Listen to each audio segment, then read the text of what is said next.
Éco d'ici, éco d'ailleurs, le grand invité RFI Jeune Afrique, Bruno Faure. Éco d'ici, éco d'ailleurs, dans sa version grand invité de l'économie. Bienvenue dans le studio 51 de RFI. Bonjour à tous. À mes côtés, cette fois encore, mon camarade de Jeune Afrique. Bonjour Julien Clémenceau. Bonjour Bruno. Bonjour à tous. Ensemble, Julien, nous recevons un chef d'entreprise, entreprise au pluriel, qui compte beaucoup dans son pays, le Mali. Koulou, c'est son surnom. Bonjour Mamadou Sinsi Coulibaly. Bonjour. Merci d'être venu parler des sujets qui vous tiennent à cœur, et ils sont nombreux. Vous êtes un éclectique, un touche-à-tout, monté sur des ressorts. Justement, Julien a préparé, ce n'est pas une mince affaire d'ailleurs, un résumé de votre long parcours. C'est vrai, Mamadou Sinsi Coulibaly, à 67 ans, vous êtes à la tête du groupe Clédou, du nom de votre mère. Ce groupe, il est présent dans de nombreux secteurs d'activité, le commerce, les assurances, l'agriculture et notamment l'élevage d'autruches, le tourisme aussi, les services de communication, l'industrie et les médias, qu'il s'agisse de la radio ou de bouquets de télévision avec le groupe Malivision. Un conglomérat qui a employé jusqu'à 3000 personnes, aujourd'hui mis en difficulté par la crise politique, sécuritaire et économique que traverse votre pays. Ces derniers mois, vous avez arrêté et ralenti l'activité de plusieurs entreprises, licenciant et mettant au repos forcé plusieurs centaines de salariés. Une décision difficile, Mamadou Sinsi Coulibaly ? Oui, une décision très très difficile parce qu'il y a certains qui travaillent avec moi depuis plus de 20 ans. Ces entreprises, j'étais obligé de les fermer à cause de la crise qui sévit dans mon pays depuis un certain temps. De 2015 à 2020, vous avez été président du Conseil national du patronat du Mali. L'aventure s'est pas très bien terminée. En 2020, vous avez contesté la validité de l'élection emporté par Amadou Sankaré qui entendait vous succéder, vous prévalant vous-même d'avoir obtenu un second mandat. La crise a paralysé le patronat pendant près de 2 ans, jusqu'à l'élection à sa tête en 2022 de Mossadegh Bali, le fondateur du groupe hôtelier Azalaï. Ce parcours très riche, vous l'avez débuté en étudiant à Mopti et à Bamako avant de partir en France. Des études d'abord sur la structure de la matière à l'université de Jussieu avant de prendre la direction du Mans pour suivre les cours cette fois d'une école de commerce spécialisée dans l'automobile. Et j'en profite pour le dire, vous n'avez pas étudié en Russie comme c'est parfois écrit dans certains articles. De retour à Paris au milieu des années 70, vous créez votre première entreprise pour assurer la sécurité d'un supermarché. Quand ce contrat n'est pas reconduit, vous vous envolez pour les États-Unis où vous avez l'idée de fonder une société de services funéraires à destination des diasporas africaines. Là encore, vous ne tenez pas en place et vous revendez rapidement votre société pour investir dans une compagnie aérienne reliant Miami à Haïti avant de revenir définitivement au Mali en 1979. Pourquoi est-ce que vous êtes rentré à ce moment-là dans votre pays qui fonctionnait, c'était le régime de Moussa Traoré, un régime autoritaire après un coup d'État militaire. Et Moussa Traoré va faire à ce moment-là de son principal partenaire l'URSS. Pour vous, le libéral convaincu, il n'y a pas une mal-donne ? Non, pas du tout. Moi, je pense que c'était le moment idéal. Il y avait une opportunité, je l'ai saisie. D'ailleurs, j'ai participé beaucoup à la chute de Moussa Traoré aussi. Partout où je vais, il y a un coup d'État. C'est un coup d'État qui m'a fait sortir d'Haïti aussi. Donc, pour dire que... De quelle opportunité s'agissait-il ? C'était pour créer une agence de voyage et puis du coup, j'ai représenté Aeroflot, dont la plupart de mes contemporains disent que j'ai fait mes études en Union soviétique. Donc vous avez un petit lien avec ouais, je n'ai jamais étudié là-bas, j'ai un lien avec eux. J'ai représenté Aeroflot au Mali, au Libéria et en Côte d'Ivoire, j'étais le représentant résident à Bamako. De votre expérience à l'étranger, vous avez ramené un style vestimentaire unique au Mali, avec une casquette vissée sur la tête, et le plus souvent des jeans et des polos, plutôt que des costumes ou des boubous. L'entrepreneuriat, c'est votre véritable credo. Dans un portrait qui vous est consacré par Le Monde il y a quelques années, vous indiquiez faire davantage confiance à votre flair qu'au suivi des résultats financiers de vos entreprises, un penchant qui vous amène régulièrement à soutenir de jeunes entrepreneurs à la recherche d'un coup de pouce. Dans un contexte aujourd'hui où beaucoup renoncent à s'exprimer, vous gardez votre liberté de parole et continuez de dénoncer la corruption, mais aussi ce que vous considérez comme un manque d'ardeur au travail de vos concitoyens. Est-ce que la critique n'est pas un peu trop sévère avec les Maliens, parce qu'une grande partie de la population doit avant tout lutter pour survivre? C'est ma vision des choses.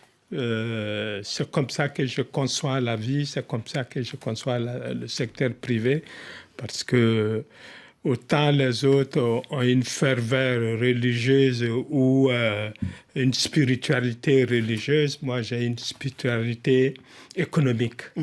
Voilà. Donc tous au travail, c'est ça, ouais. votre credo.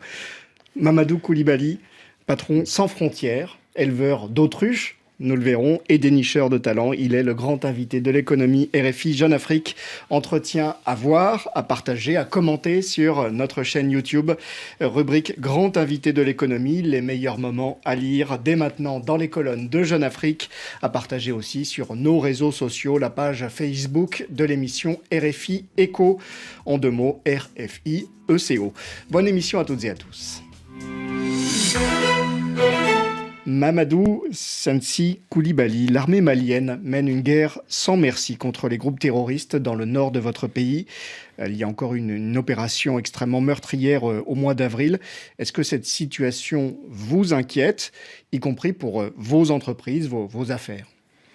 La situation m'inquiète énormément parce que quand on est pauvre, la guerre, ce n'est pas fait pour les pauvres. Il faut le faire autrement. Ce n'est pas dans la guerre qu'on va résoudre. Il faut aller vers le dialogue. Il faut aller vers l'économie. Pourquoi nous sommes là aujourd'hui? Il faut savoir ces causes-là d'abord, au lieu de se lancer dans la guerre. Un pays qui ne fabrique même pas de chaussettes pour mettre au pied de ses soldats, on importe tout, et vous voulez faire la guerre à tout le monde. C'est impossible. Ça ne marchera pas. Là, vous mettez en cause, on va dire, les objectifs de l'armée malienne et du gouvernement? Ils devraient penser autrement. C'était pas ça, c'est pas dans l'amateurisme qu'on doit gérer une guerre. Quand on est pauvre, il faut penser qu'il y a 25 millions ou 23 millions de Maliens derrière vous qui n'ont même pas à manger tous les jours. Donc on ne se lance pas dans la guerre comme ça. Mamadou Sansi Koulibaly, les racines de cette guerre, pour vous, sont des racines économiques? C'est le manque d'argent, le manque de perspective? C'est avant tout ça, l'origine du conflit ou des conflits? L'origine du conflit, je ne peux mettre que le manque d'argent, c'est économique. Si ce n'était pas économique, on n'allait pas s'entretuer entre nous avant même l'arrivée des djihadistes. Quand il y a des djihadistes chez nous, ce n'est pas des gens qui quittent à 1000 km. Vous faites référence au conflit qu'il y avait avec les Touaregs au début des années 90. Même dans les années 60, ça a commencé dans les années 63, 64, voilà, les premiers trucs qui se sont faits. Donc c'est une décentralisation qui est mal faite avec de l'argent qui reste bloqué à Bamako et qui n'irrigue pas tout le territoire malien? C'est pas ça, il faut avoir une vision économique et financière de la situation du Mali. Ce n'est pas que l'argent est bloqué à Bamako ou l'argent part au centre ou au nord du Mali. Ça, c'est une autre gestion politique de l'argent qu'on doit faire. Et avant ça, il faut qu'on dialogue, il faut que tous les pans de la société malienne discutent entre eux d'abord, avant de prendre une décision d'aller en guerre. Est-ce qu'il faut dialoguer avec les terroristes quand on veut faire des affaires? Il faut dialoguer avec tout le monde. Vos entreprises ont déjà été ciblées par les terroristes, justement. Est-ce que vous avez dû avoir à discuter directement? Pas directement avec les djihadistes. Depuis le début du mois de mars, la frontière entre le Mali et le Niger est fermée. Ce n'est pas la première fois d'ailleurs. Est-ce qu'il y a des conséquences pour votre pays et pour vos entreprises?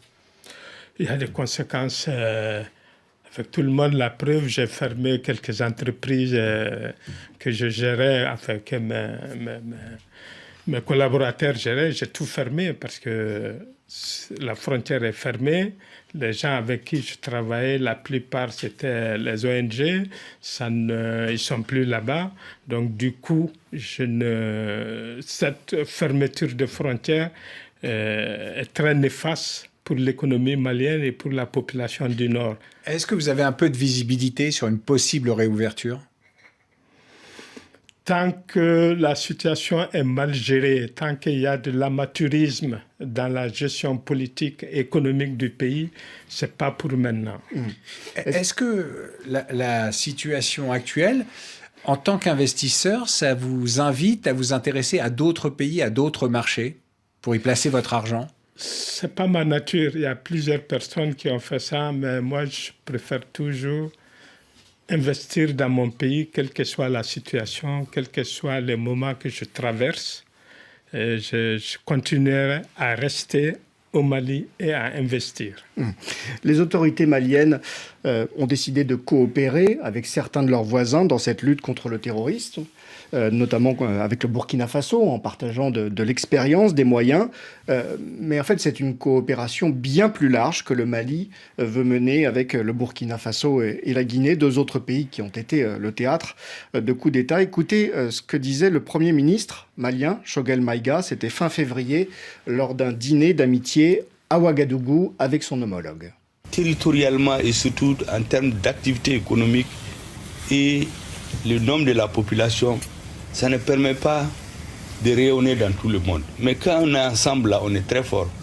Au Mali, on est déjà 20 millions. Au Burkina, ça doit être environ 22 millions. Au Mali, d'ailleurs, je crois 20, on dit 20, mais je suis sûr que si on compte, on va aller à 25. Donc déjà, ça fait près de 45 millions. Si on ajoute un pays qui sort sur la mer, ça va nous faire déjà les 70 millions, 80 millions. Avec l'activité économique, les ressources qu'il y a dans nos pays, on peut amorcer un décollage direct avec des dirigeants déterminés qui n'ont d'autres soucis que la réussite de leur population. Parce que les peuples comptent beaucoup. Le Premier ministre malien qui espère amorcer un décollage de l'économie grâce à ses voisins, amis. Est-ce que vous êtes convaincu, Mamadou Sissi Koulibaly? Je ne suis pas du tout convaincu de ce qu'il dit, parce que si on veut faire le décollage, ce n'est pas dans les paroles, c'est dans les actes. C'est dans l'économie qu'on veut faire bouger les choses. Ce n'est pas c'est ce qu'il a dit. Hein. Il a dit économiquement, il faut qu'on coopère. Mais économiquement, on va coopérer comment? Ce n'est pas dans l'économie publique, c'est l'économie privée. Ce sont les investissements privés qui peuvent décoller un pays. Ce n'est pas l'investissement public qui peut faire décoller un pays. L'investissement public, en tout cas les politiques publiques, permettent de donner un cadre.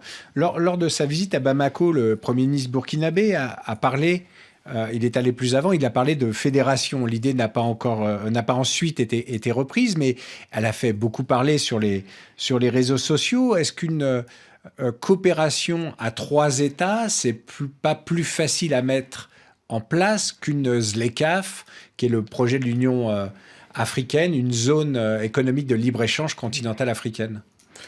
On a ouvert une plaie avec le Burkina Faso. Ce n'est même pas cicatrisé encore. On a fait la guerre avec le Burkina. Et cette plaie est ouverte encore. Donc moi, je pense que pour pouvoir développer notre économie, il faut qu'on collabore avec tout le monde. Le fédéralisme, ça c'est autre chose. On n'a même pas réussi à créer ce fédéralisme entre le sud, le centre et le nord du Mali, créer même des relations contractuelles. Il a fallu l'intervention des Nations Unies, de la communauté internationale, pour que nous puissions signer un accord de paix qui n'est toujours pas respecté des deux côtés. L'accord d'Alger. Vous regrettez le départ des forces étrangères et des organisations aussi étrangères présentes sur place au Mali et qui pouvaient peut-être aider justement vers ce que vous demandez? Ah ouais, il faut dialoguer avec tout le monde. Tout le monde est important. Nous sommes dans un monde universel. Il faut avoir un esprit universel des choses. Il ne faut pas qu'on se concentre sur soi-même pour dire des choses. Mais de manière concrète, les Guinéens souhaitent développer la coopération avec le Mali et ils ont entrepris des travaux sur leur corridor pour que la partie guinéenne du corridor entre Conakry et Bamako soit améliorée et permette le passage de davantage de camions. Est-ce que ça, c'est pas une réalisation concrète? Est-ce que ça fonctionne mieux, le corridor entre le Mali et la Guinée? Ce n'est pas une décision politique qu'il faut prendre pour faire ça. C'est une décision économique. Est-ce que ce corridor est rentable ou pas? Est-ce que ce corridor convient à nos transporteurs? Est-ce que ce corridor convient à nos importateurs? Est-ce qu'on leur a posé cette question? Et vous, il vous convient? Moi, personnellement, ça ne me convient pas parce que le port est tellement petit, le port c'est long et ça grève les prix de revient. D'accord, parce que c'est le plus court, c'est 900 km, c'est la route la plus courte pour aller vers l'océan. Oui, mais c'est une route qui est difficile. On peut être court et longue, c'est-à-dire au lieu de mettre 3 jours, vous mettez une semaine par exemple. Je donne un exemple. Mais moi, personnellement, je ne vais pas utiliser ce corridor. Je préfère le corridor de Dakar qu'on maîtrise bien. Avec un port qui est aussi encombré, qui connaît aussi des difficultés. Qui connaît des difficultés, mais 80% du flux de marchandises en Côte d'Ivoire, au Sénégal, sont des flux qui viennent du Mali. Nous représentons pratiquement entre 80 et 75% du flux. Mais est-ce que, à la suite de l'abandon des sanctions, la levée des sanctions en juillet 2022, est-ce que le corridor de Dakar est redevenu le premier lien du Mali avec l'extérieur et avec la côte? C'est toujours le premier lien. Avec la Côte d'Ivoire qui a soutenu les sanctions. Bien sûr. Le Mali peut-il se passer de se déboucher sur la mer et de ce marché ivoirien? Le Mali. Est-ce que les opérateurs économiques peuvent? C'est ça, c'est pas le gouvernement qui décide là où on doit passer. C'est nous-mêmes qui devrons décider. Le port d'Abidjan est un peu plus cher que le port de Dakar. C'est ça la différence. Et la route est un peu, on maîtrise mieux ces corridors. Vous savez, nos corridors, il y a tellement de tracasseries administratives sur la route qu'on impose à nos transporteurs. C'est compliqué. Vous parliez de l'importance des décisions économiques. Est-ce que les communautés d'affaires d'Afrique de l'Ouest, elles travaillent bien ensemble? Est-ce que les Maliens travaillent bien avec les Ivoiriens, travaillent bien avec les Guinéens, avec les Burkinabés? Est-ce qu'au-delà des gouvernements, puisque vous appelez à des décisions économiques, ça fonctionne? Ça fonctionne bien avec la Côte d'Ivoire parce que les Maliens, il y a beaucoup de Maliens qui investissent en Côte d'Ivoire, pardon. Et la plupart aussi des industriels vendent au Mali, que ce soit les produits de première nécessité et aussi quelques produits qui rentrent dans le BTP qui sont fabriqués en Côte d'Ivoire. Au mois de novembre, Mamadou Sinsi Koulibaly, vous disiez que l'économie malienne était en déclin, mais le FMI, le Fonds monétaire international, est manifestement beaucoup moins pessimiste. Le FMI qui a envoyé récemment une mission à Bamako, menée par le Guinéen Fassiné Silla. Écoutez ce qu'il a dit après sa rencontre avec le Premier ministre malien Choguel Maïga. J'ai aussi profité de la visite de courtoisie pour féliciter les autorités de la résilience dont ils ont fait montre malgré les événements, les sanctions. Mais le Mali a tenu bon et je me réjouis beaucoup de ça et il mérite des félicitations dans ce sens. Bravo le Mali, nous dit le représentant du FMI, qui prévoit même 5% de croissance du PIB cette année. Est-ce que la situation s'est quand même améliorée selon vous, ou est-ce que vous estimez que le FMI fait une mauvaise lecture de la réalité? Je ne sais pas comment il a trouvé ces chiffres de 5%, mais comme il parle de résilience, c'est quelque chose que je ne prononce jamais en tant qu'opérateur économique. Pourquoi? Le monde économique est régi par des règles et des lois. Vous investissez, vous gagnez. Ou vous perdez. La résilience, ça veut dire quoi? Je me remets à Dieu. Non, l'économie, c'est pas ça. L'économie va au-delà de ça. Je fais mes calculs, je regarde si ça marche, je reste. Si ça marche pas, je m'en vais. Vous ne trouvez pas que les opérateurs économiques maliens ont globalement bien résisté aux sanctions, aux restrictions, on a résisté, à la situation internationale? On a résisté parce qu'on sait comment travailler dans notre pays. Mais cela ne veut pas dire que aujourd'hui que tout va bien. 50% des entreprises industrielles ont fermé. Julien Clémenceau, ça, c'est de Jeune important. Mamadou Sinsi Koulibaly, l'amortisseur finalement, est-ce que c'est pas l'État? Est-ce que c'est pas l'État qui permet la résilience du pays? Et qu'est-ce qu'en dit le libéral que vous êtes? Pas résilience. L'État ne permet rien chez nous. L'État ne fait rien chez nous. Vous me dites quelque chose où l'État a fait pour le secteur privé. Demandez à la Banque mondiale, au FMI, de nous faire sortir un décret, quelque chose de ce genre qui fait que les entreprises ont soufflé un peu. Il n'y en a pas. Il y a des subventions faites sur certains produits. Quelles subventions? Il y a des subventions sur le carburant, des choses comme ça. Ça sert aussi aux entreprises. Ah non, ça sert à eux.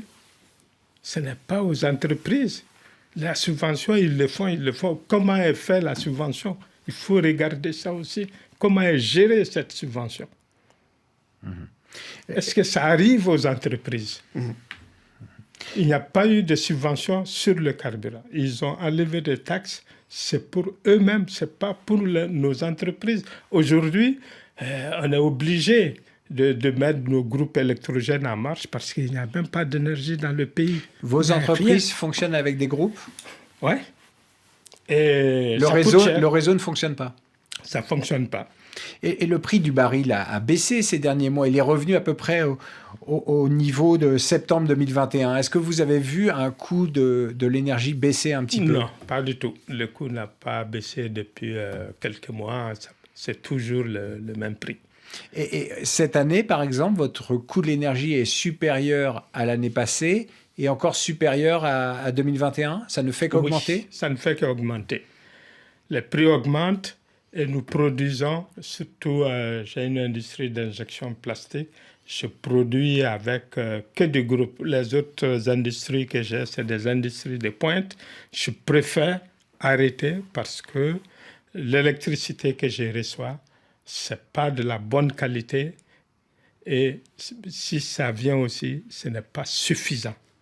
Donc, je suis obligé de fermer parce qu'avec le groupe que je produis, ça me revient à 30-40% plus cher. Donc, je préfère fermer ces entreprises-là. Vous dressez un tableau très sombre de la situation dans votre pays.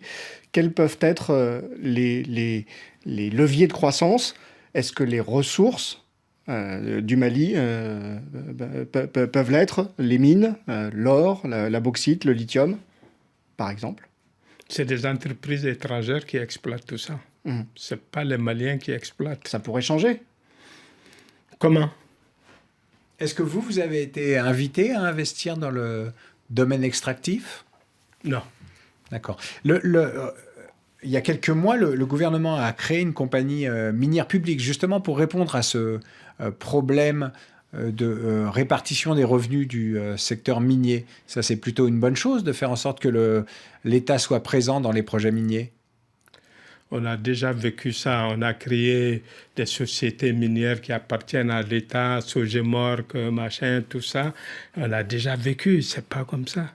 Dans aucun pays, on voit le secteur public créé, que ce soit aux États-Unis, que ce soit en Europe. Je ne vois pas un pays où c'est l'État qui exploite les ressources minières, c'est le secteur privé. L'État peut prendre des taxes, favoriser, comment faire l'émergence du secteur privé local et du secteur privé international pour que les gens ils viennent investir dans le pays. Est-ce que les privés maliens ont la capacité d'investir dans les mines? Ils ont la capacité, mais il faut qu'ils soient soutenus. Il faut que l'État, je ne demande pas de soutien financier et autres, mais qu'il soit soutenu, qu'on soit compétitif et qu'on a du personnel pour faire l'exploitation d'une mine. Donc vous nous dites que c'est possible, quand même, dans d'autres conditions. Ouais. Puisque l'on parle du secteur privé, Mamadou Sinsi Koulibaly, l'un de vos chevaux de bataille, c'est la promotion des entrepreneurs, des jeunes entrepreneurs, et c'est précisément la spécialité de Néné Keïta Diallo, avec qui nous sommes en ligne. Bonjour. Bonjour. Vous êtes à Bamako, à la tête de Yelenma Consulting, qui est une société qui accompagne des créateurs d'entreprises. Récemment, vous avez parlé, à propos du Mali, d'une école de guerre de l'entrepreneuriat. Expliquez-nous cette expression. Effectivement, j'ai utilisé cette expression qui peut paraître un peu audacieuse de l'école de guerre de l'entrepreneuriat pour décrire ce que le secteur privé malien et notamment les petites entreprises vivent depuis ces dernières années, une situation extrêmement éprouvante par moments, mais qui a permis de développer et qui continue de développer une culture de la résilience, de la détermination et de la créativité. Et donc, on pourra se dire, j'espère, dans quelques années, que le Mali aura réussi à traverser toutes ces crises en développant justement des nouvelles aptitudes qui feront de nous des modèles de résilience en matière de développement d'entreprise et surtout en matière de posture et de mindset pour pouvoir traverser les crises en tant qu'entrepreneur et en tant que chef d'entreprise. Néné Keïta Diallo, quand on a une petite entreprise, quand on est une petite entreprise, est-ce qu'il vaut mieux faire son chemin en solitaire ou alors est-ce qu'il vaut mieux s'associer à un grand groupe comme Clédou, le groupe de notre invité? Effectivement, moi je dis souvent que la meilleure stratégie que je connais pour se renforcer et traverser les crises, c'est le partenariat, la collaboration, et encore plus lorsque cette collaboration se fait avec de grandes entreprises qui ont accumulé une certaine expertise, une certaine expérience, et qui peuvent justement accélérer la croissance d'autres petites entreprises en travaillant avec elles. Parce que l'avantage de travailler avec des grands groupes pour une PME, c'est que ces grands groupes vont les tirer vers le haut très rapidement et leur permettre de passer des étapes qu'ils n'auraient peut-être pas passées aussi vite qu'en travaillant au contact de grands groupes qui ont des process plus structurés et qui vont également donc pousser ces petites entreprises à augmenter le niveau et à passer justement à une étape supérieure de leur structuration. Merci à vous, Néné Keïta Diallo, en ligne de Bamako, directrice de Yelenma Consulting. Merci à vous, à bientôt, au revoir. Au revoir, Mamadou Sinsi Koulibaly, une école de guerre de l'entrepreneuriat. On va d'abord rebondir sur cette expression. Est-ce que vous adhérez? J'adhère à cette idée parce qu'aujourd'hui, il faut que la jeunesse... on a 95% de la jeunesse qui ne travaille pas dans notre pays. Donc, il faudrait qu'on pousse... Qui ne travaillent pas de manière formelle.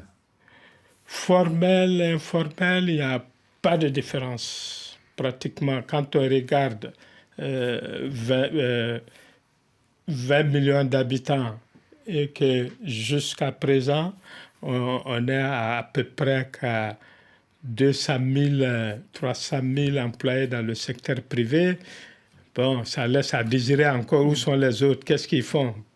C'est ça le problème. Tout le problème du Mali vient de là-bas. Du petit commerce, de l'agriculture, de l'élevage. Le petit commerce, ça ne rapporte rien, ni lui, ni à nos entreprises, ni à l'État. Ils ne payent pas d'impôts, ils ne font rien, ils nous concurrencent, ils baissent les prix, machin. Moi, je préfère un truc du genre où une grosse entreprise, je dirais entre guillemets bien entendu, qui fait de la sous-traitance, la co-traitance, l'auto-emploi, l'auto-employeur, c'est ça l'avenir de demain. C'est ça qui... Justement, est-ce qu'une entreprise comme la vôtre et quelqu'un qui a beaucoup d'argent comme vous, est-ce que c'est son rôle de mettre le pied à l'étrier à des jeunes Maliens ou des jeunes étrangers d'ailleurs qui vivent au Mali? Est-ce que c'est ça votre rôle, pour rebondir sur les propos de Néné Keïta Diallo? Oui, je dois faire ça.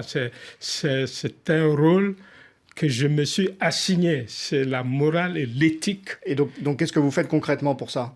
J'essaie de pousser certains jeunes, j'essaie de faire la co-traitance, la sous-traitance avec certains qui sont sérieux, qui en veulent, qui veulent pousser, qui veulent avancer. Il y a certains jeunes aussi qui veulent se lancer dans la politique. Je les pousse. Est-ce que vous investissez dans l'éducation?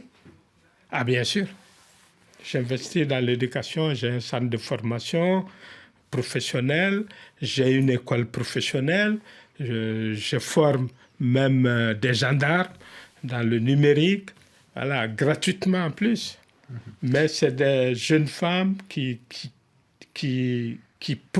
ont prouvé qu'ils aiment bosser. Voilà, c'est... Mamadou Sinsi Coulibaly, on l'a dit tout à l'heure, vous avez licencié plusieurs centaines de salariés. L'activité de votre groupe s'est réduite de 40%. C'est la diversification du groupe Clédou qui vous permet aujourd'hui de survivre. C'est ça la bonne stratégie au Mali? Pour moi, ça me réussit. Il faut se diversifier beaucoup parce que nous sommes dans une économie qui n'est pas stable. Tous les 5-6 ans ou 10 ans, il y a un coup d'État, l'économie s'effondre, on se relève. Donc, il ne faut pas mettre tous ses œufs dans le même panier. Il faut se diversifier. Il faut parfois faire même des micro-entreprises qui peuvent te soutenir un de ces 4 matins. Et ce sont ces micro-entreprises qui me soutiennent aujourd'hui pour que je puisse rebondir en attendant de trouver la solution politique à notre problème au Mali. Toutes ces crises, elles font naître des opportunités. Il y a des secteurs entiers qui sont complètement bouleversés. Est-ce que vous voyez dans cette crise, ou dans ces crises, puisqu'elles sont nombreuses, sécuritaires, politiques, sociales, économiques, est-ce que vous voyez des opportunités pour le groupe Clédou? Est-ce qu'il y a des... Pour le moment, je ne vois aucune opportunité, parce qu'il n'y a même pas d'investisseurs dans le pays, et ce que nous-mêmes, on a comme ressources financières, on préfère payer nos encours dans les banques, parce que c'est le secteur privé et le secteur public qui ont mis que les banques vont pratiquement aller en faillite, parce que les entrepreneurs ne payent pas leurs dettes, parce que l'État ne les a pas payé d'autres, ils ont investi et puis l'économie est tombée, et c'est les banques qui souffrent aujourd'hui de ça. Alors, dans son dernier communiqué, le FMI n'est pas que optimiste pour le Mali, il dit qu'il faut améliorer la gouvernance, lutter précisément contre la corruption. Vous êtes très engagé pour dénoncer ce fléau et ça, bien avant l'arrivée des militaires au pouvoir. Pour vous, ça n'a pas changé depuis le coup d'État ? Non, ça n'a pas changé, au contraire, ça a augmenté. Il y a aujourd'hui... Vous trouvez que c'est pire aujourd'hui qu'avant ? C'est pire aujourd'hui qu'avant. Vraiment ? Ah oui, c'est tout ce qu'on... Quoi par exemple ? Ce harcèlement fiscal, douanier qui sévit dans nos entreprises, c'est énorme. Mais ça, c'est pas de la corruption, ça ? Ce harcèlement, bon, c'est... Si tu ne dois pas payer quelque chose, tu payes ou tu ne payes pas. Bon, voilà, c'est des choses... Il y a des taxes, des pressions, des taxes, il y a des taxes qui ne devraient pas être payées, qui sont réclamées. Qui sont réclamées. Et tu ne paies rien. Sauf qu'il n'y a pas de corruption s'il n'y a pas de corrupteurs. Ah, bien sûr. Les corrupteurs, c'est le secteur privé, qu'on le veuille ou pas. C'est nous les corrupteurs. Et cela, vous leur dites quoi ? Vous leur dites quoi, cela ? Ça fait partie du business plan de la majorité de nos investisseurs. Vous ne faites pas ça, vous ne démarrerez pas. Mais c'est-à-dire que vous-même, vous êtes obligé de recourir à ça ? Non. Mais vos concurrents, vous dites quasiment tous mes concurrents ont recours à la corruption pour faire avancer des dossiers administratifs, pour limiter des tracasseries. Ouais.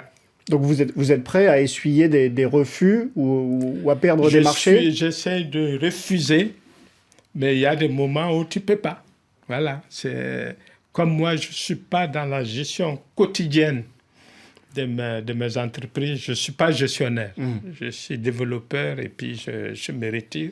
Les autres, donc vous ne voyez pas toujours ce qui est fait sur le terrain et vous écartez pas la possibilité qu'il y ait des mes faits de corruption collaborateurs le font et puis tout ça. Ouais. qui puissent Je suis sûr qu'ils le font.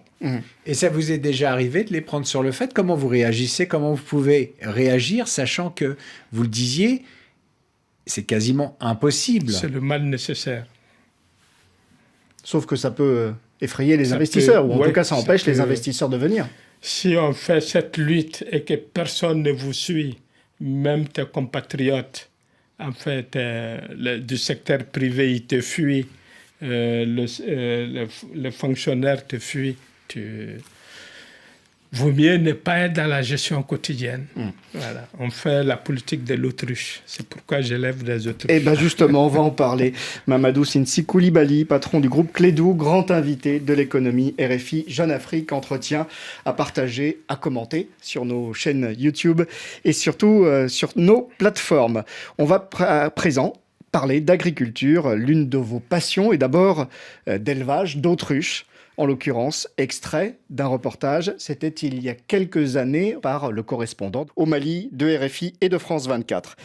Ces petites bêtes un peu curieuses sont des bébés autruches. Une dizaine naissent chaque jour dans cet élevage. Il y a une semaine, cet autruchon par exemple était encore dans sa coquille. Ici c'est un éclosoir artisanal que nous avons fabriqué localement. C'est en phase de test. Vous voyez, vous avez des bébés qui viennent tout juste de sortir, qui sont dans le panier. On va les voir. Après 3 mois à l'éclosoir, ce sont Madou et Amidou qui prennent le relais dans la ferme. Les autruches sont devenues bien plus grandes et bien plus gourmandes. Les deux hommes sont aux petits soins pour ces oiseaux qui peuvent vite devenir très rentables. Dans l'autruche, il y a un sépère. Tout est récupérable. La viande, il y a moins de corséron. Les plumes, on l'utilise comme on veut. La peau, c'est plus cher que la peau de caïman ou bien de serpent si on le fait façonner. Dans l'autruche, tout est bon et tout se vend. Plus de 3000 oiseaux grandissent ici. Et pour former les éleveurs maliens, ce sont des spécialistes venus de Corée du Nord qui ont posé leurs bagages et leur musique dans la ferme Clédou.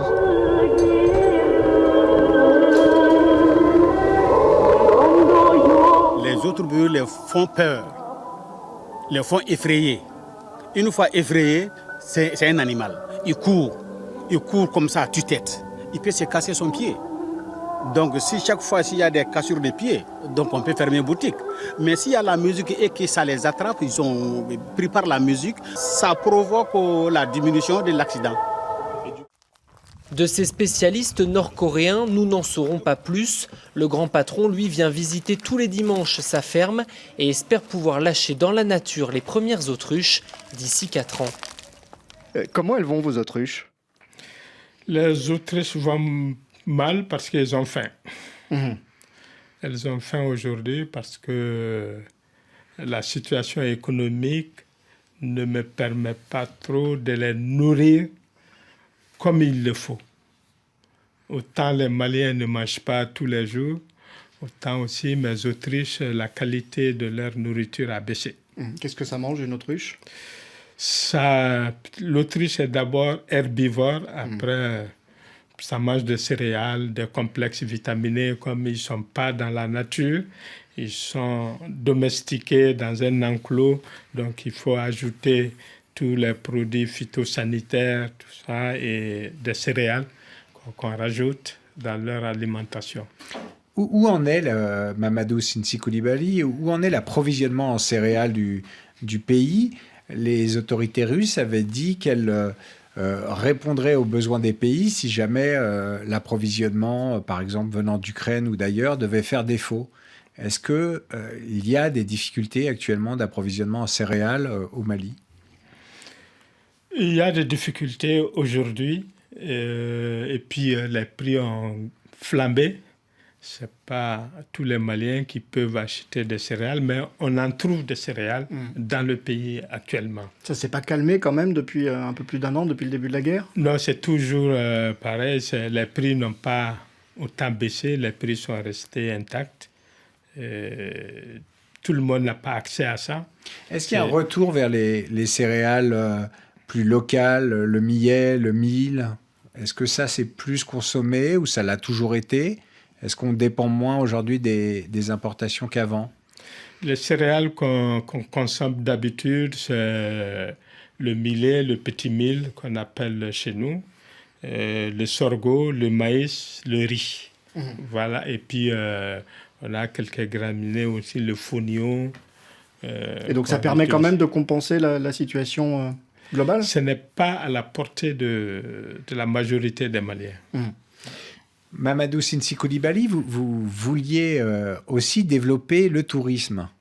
Est-ce que ça peut encore être d'actualité compte tenu de la situation du pays ou il faut complètement l'oublier? Il faut l'oublier pour le moment. Tant qu'on n'a pas de bons dirigeants dans le pays qui réfléchissent économie, qui réfléchissent comment on peut créer un certain nombre de secteurs. Aujourd'hui, on a un bon ministre de l'art et de la culture qui se défend très bien. Malheureusement, il est dans un gouvernement où l'argent se fait rare, donc il peut pas aller au-delà de tous vos projets dans ce domaine sont abandonnés. Tout arrêté pour le moment. Puisqu'on a commencé à parler d'agriculture et des céréales, certaines sont très gourmandes en eau. Le réchauffement climatique, c'est un enjeu majeur pour votre pays en particulier. Vous qui pratiquez l'agriculture, est-ce que vous en ressentez les effets? Est-ce que vous avez modifié vos pratiques? Bien sûr, tout le monde il n'y en a pas, donc on est obligé de modifier nos pratiques. Mais il y a un fleuve qui traverse le Mali sur plus de 1000 kilomètres. Donc on n'a pas exploité l'eau du fleuve. Et puis il y a le fleuve Sénégal aussi qui traverse le sud-est vers la frontière sénégalaise. Donc voilà, on a... Vous voulez dire qu'il y a beaucoup d'aménagements agricoles encore à faire pour exploiter ces ressources naturelles en eau? Bien cultiver les bas-fonds? Oui, cultiver les bas-fonds, faire de l'irrigation, creuser des canaux.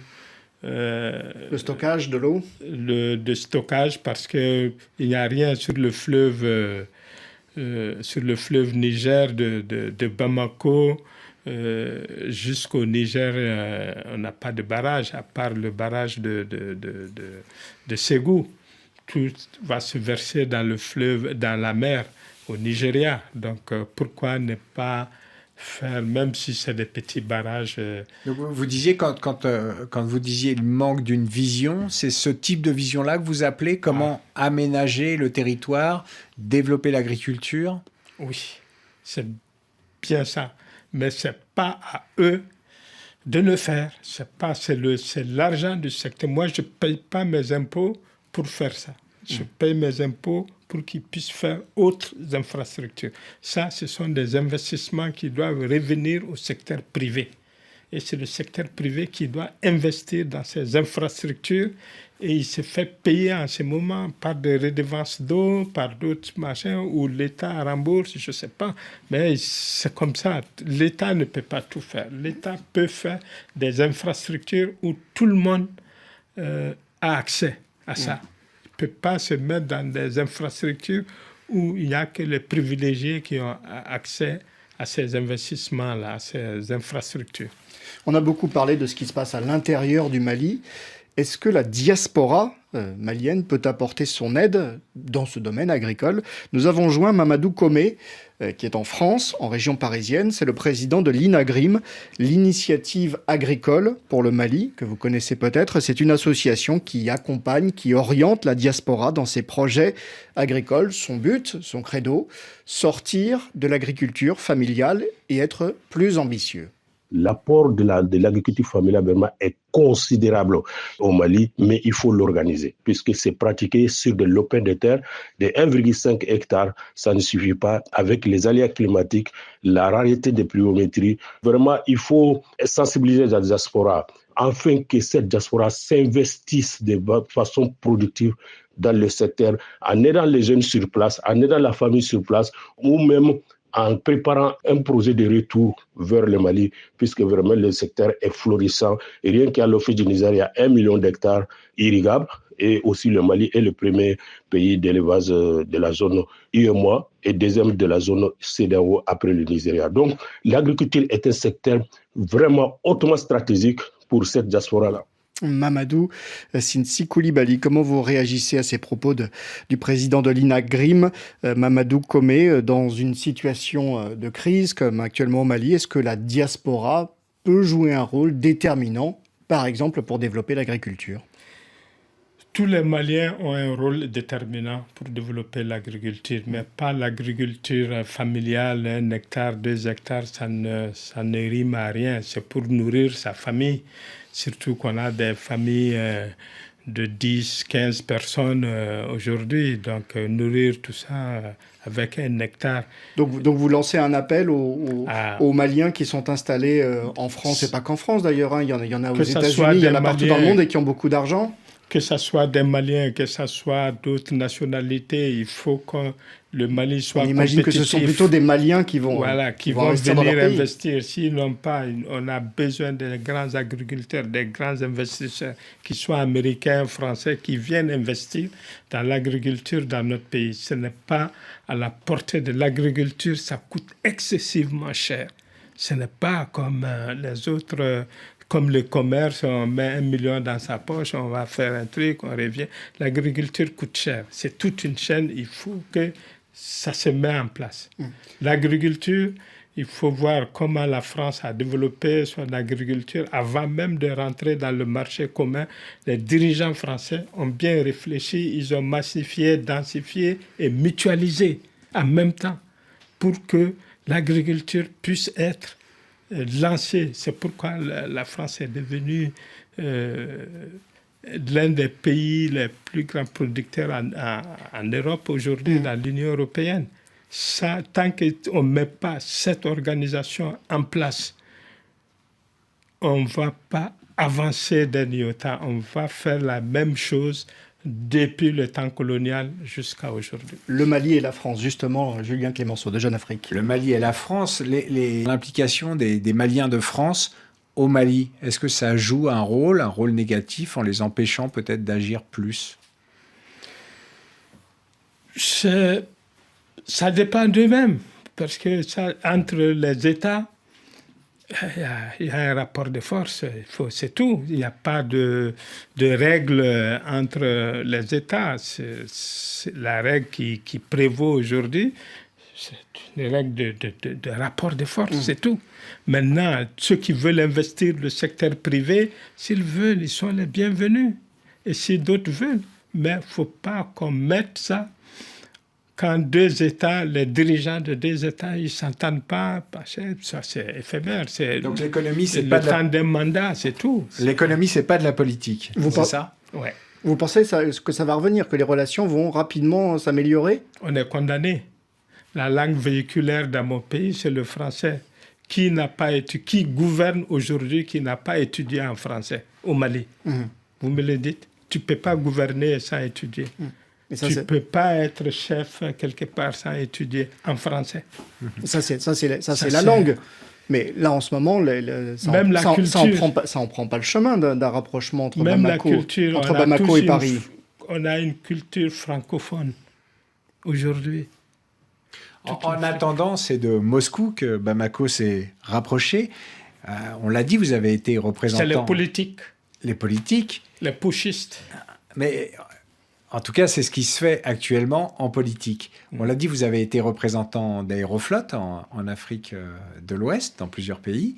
Est-ce que ça vous incite à chercher de nouveaux partenaires, peut-être avec la Russie ou d'autres pays, la Turquie? Est-ce que ces changements d'alliance peuvent vous pousser à explorer de nouvelles pistes?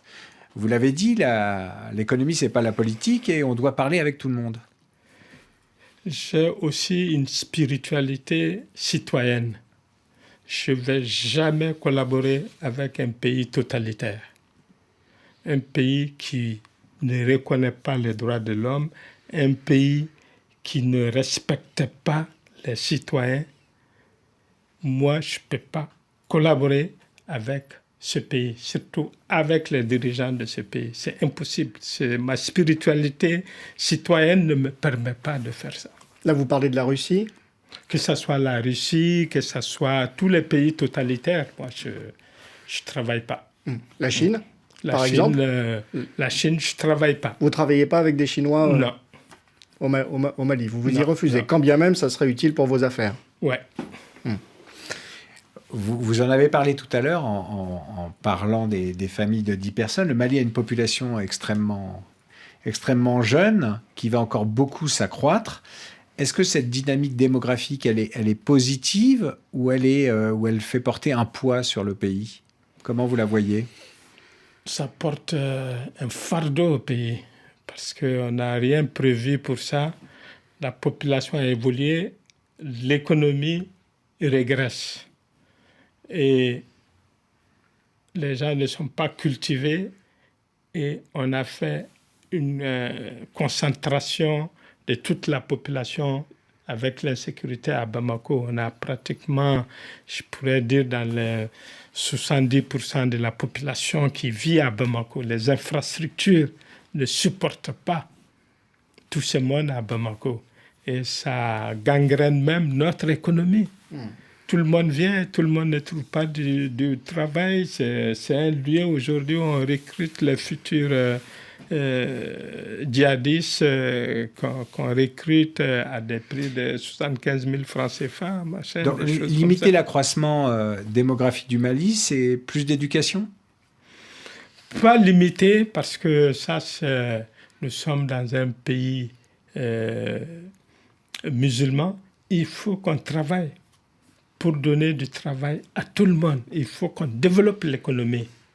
Qu'on le veuille ou pas, dans les 10 prochaines années, un Africain on aura un jeune Africain sur 2 seront africains. Dans le monde. Dans un le jeune monde. sur 2 ? Ouais, seront des Maliens. Vous dites que l'économie est une chose, la politique en est une autre. Quand bien même vous donnez votre avis sur pas mal de sujets qui touchent à la politique, on sait que la junte militaire, en 2024, a prévu d'organiser une élection présidentielle dans le but de rendre le pouvoir à un civil. Est-ce que vous y croyez ? Est-ce que vous pensez que ça va se faire ?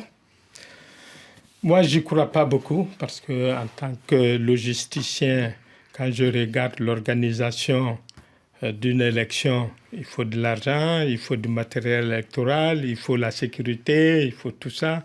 Est-ce que d'ici 2024, on pourra faire tout ça ? Je n'y crois pas personnellement.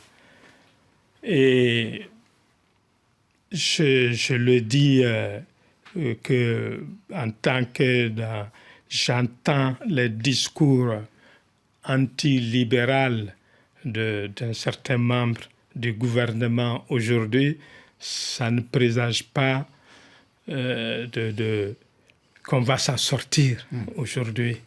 Et je crains beaucoup que l'économie ne régresse encore davantage. Par le passé, vous avez plusieurs fois dit que vous ne vouliez pas faire de politique. Mais c'était il y a quelques années. La situation a encore beaucoup évolué. Est-ce que quand ces élections auront lieu, parce qu'elles auront lieu à un moment donné, ça pourrait vous intéresser de vous investir davantage dans le... Vous avez envie de changer les choses, en tout cas. Ouais, de faire de la politique, d'aller vous aussi, peut-être pas à l'élection, mais de soutenir quelqu'un. Je ne ferai jamais de politique. 2, mon âge ne me permet plus de faire de la politique. Vous avez vu aux États-Unis, on peut faire de la politique très tard. Oui, ce n'est pas la même chose que chez nous. Chez nous, on a 70% de la population qui est jeune. Il faut que ces jeunes-là montent aujourd'hui au pouvoir. Même si vous n'êtes pas le président ou le Premier ministre, est-ce que vous pouvez vous engager différemment en politique ? Non, je peux accompagner les jeunes qui ont moins de 45 ans. Je peux les accompagner, je les pousse parce qu'on a besoin de ce dynamisme de leur énergie aujourd'hui pour avancer. Et dans l'économie aussi bien que dans les idées nouvelles de gouvernance. Mamadou Sinsi Coulibaly, votre passion, c'est l'entreprise, bien sûr, mais c'est aussi la culture, le théâtre, le cinéma, c'est ça? Oui. Vous investissez? Vous avez investi? Vous investissez toujours? J'ai beaucoup investi. Je n'investis plus en ce moment parce que l'art, la culture est devenue une activité où beaucoup de, comment on appelle ça, beaucoup de gens ont pris en otage ces activités-là. Tant qu'on ne met pas de l'ordre, la discipline, et puis permettre aux gens de vivre de leur art, de leur culture, moi, je n'investirai pas dedans. Alors, tout de même, le Mali... J'ai déjà investi. Alors, le Mali, tout de même, on en parle au niveau international, dans l'industrie cinématographique. Le Mali qui a été le dernier invité d'honneur du FESPACO. Et puis au prochain festival de Cannes, le Carrosse d'Or, qui est une récompense prestigieuse, qui a déjà été remise dans le passé à des stars, comme David Cronenberg, comme Martin Scorsese ou encore John Carpenter, sera décerné au réalisateur malien Souleymane Cissé. Il est l'auteur du célèbre film Yélène, La Lumière. On va en écouter un extrait de la bande-annonce, une tragédie sur les conflits ethniques et sur la sorcellerie.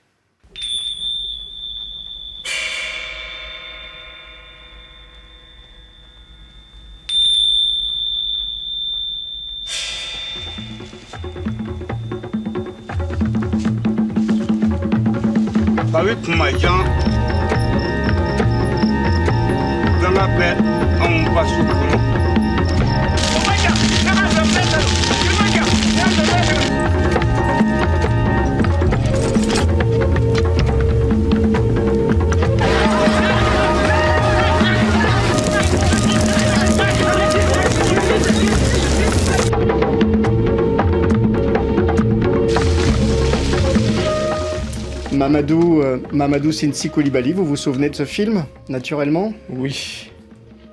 Souleymane Cissé, c'est un grand réalisateur. J'ai eu à collaborer avec lui plusieurs fois dans plusieurs de ses films. On s'est accompagnés mutuellement. Et il m'a aussi envoyé un message l'autre jour pour dire qu'il sera primé au festival. Je lui ai envoyé mes félicitations. À son âge, il continue toujours à faire de très bons films. Et je lui souhaite sa fille aussi. Sa fille aussi, Soussaba, qui s'est lancée sur ses pas, et d'autres filles aussi essayent d'émerger. Et je lui souhaite bon vent. En rentrant d'ailleurs à Bamako, je lui avais promis que dès mon retour, on se verra avant qu'il n'aille à Cannes. Ça veut dire que c'est possible pour le Mali de briller sur la scène internationale? C'est possible si on met les outils en place, parce que lui, c'est un cinéaste, c'est pas un dirigeant politique, c'est un cinéaste, et il sait faire un film. Mais faire la promotion du pays, ça rentre pas dans ses outils. C'est une vision politique, c'est une vision des choses, que l'économie d'un pays, ça englobe tout ça.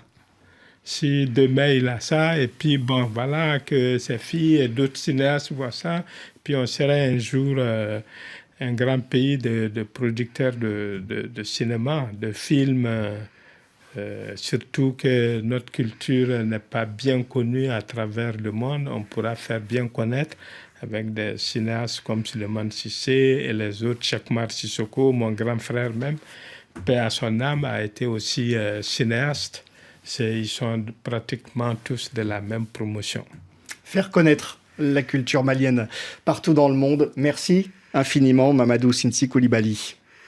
Merci. Merci d'être venu dans les studios de RFI. Bon retour à Bamako. Merci à Guillaume Buffet, à Robin Cusneau pour la réalisation audio et vidéo de cet entretien. Sandrine Strara, Marianne Poissonnier pour la programmation sur la chaîne YouTube de RFI, onglet Grand Invité de l'économie. Merci à Jeune Afrique et surtout à vous, Julien Clémenceau.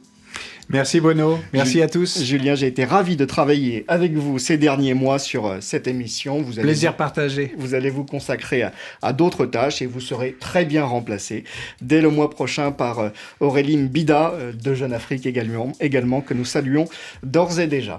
Jeune Afrique, où vous pourrez naturellement retrouver les meilleurs passages de cet entretien dans les colonnes de ce journal. Merci à tous de nous suivre. À très bientôt sur nos antennes. Bonne journée, bonne soirée et portez-vous bien.